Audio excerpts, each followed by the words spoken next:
नमस्कार, मैं हूं विनय मिश्रा। आप देख रहे हैं CW न्यूज। उर्दू को लेकर देश में कुछ लोग हमारा और उनका वाली बात कह रहे हैं। उर्दू के नाम पर एक ब्रांड को निशाने पर लिया गया। उर्दू को लेकर कुछ ऐसी बात भी कही जा रही है कि जैसे वो हमारे देश की भाषा न होकर किसी दुश्मन देश का एक सीक्रेट लैंग्वेज हो। लेकिन जैसा मैंने कहा कि भरोसा करके ही बातचीत शुरू होगी। जब भी बातचीत शुरू होगी, अब आलोचना करने वाले तो अजीब अजीब आलोचना करते हैं। साड़ी का रंग हरा क्यों था, उर्दू में क्यों बोली? अरे भाई, मैं बुधवार को पहनती हरी साड़ी और उस दिन बुधवार का मैंने हरी साड़ी पहनी।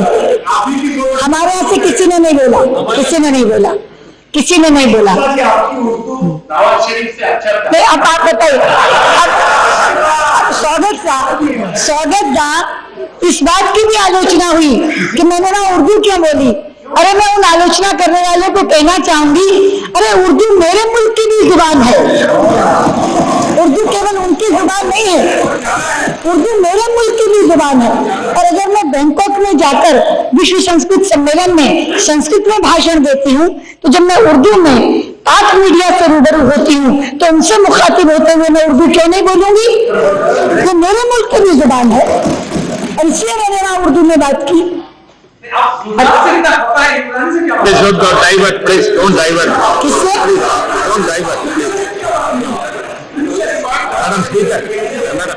किससे क्या बात हुई? मरियम के साथ क्या बात हुई? वहां तो मेरी केवल मरियम तो उनकी बेटी, उनकी वालिदा से भी बात हुई, वो भी थी। मैं 4 पीढ़ियों से मिली नवाज साहब के बाद, 4 पीढ़ियों से। नवाज साहब की वालिदा यानी उनकी मदर, उनकी पत्नी, उनकी बेटी और बेटियों के भी आगे, बेटी की भी आगे 2 बेटियां, 4 पीढ़ियों से एक साथ मिली।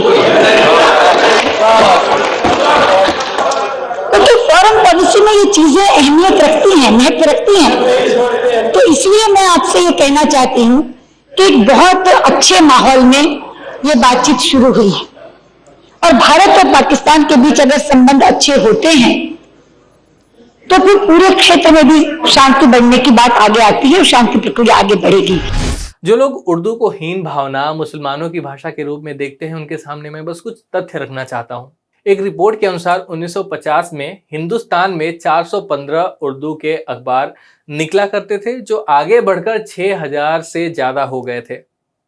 आज़ादी के बाद देश में उर्दू सिमटती गई, लेकिन किसी दौर में उर्दू भारत की भाषा थी।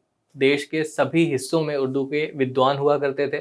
6000 के करीब अखबार निकलते थे। इससे आप अंदाजा लगा ही सकते हैं कि देश में किस पैमाने पर उर्दू बोला जाता होगा। हिंदी के मशहूर लेखक प्रेमचंद्र भी उतनी ही अच्छे से उर्दू भी लिखते थे। उर्दू को लेकर तमाम तरह की बात करने वालों को मैं बस भारत की पूर्व विदेश मंत्री दिवंगत सुषमा स्वराज का संसद में दिया गया भाषण, उससे कुछ सीख लेने की सलाह दूंगा। जो आज उर्दू से नफरत करते हैं, उम्मीद है उन्हें पता चल गया होगा कि सुषमा जी की उर्दू को लेकर क्या सोच थी। यह वीडियो यहीं समाप्त होता है। धन्यवाद।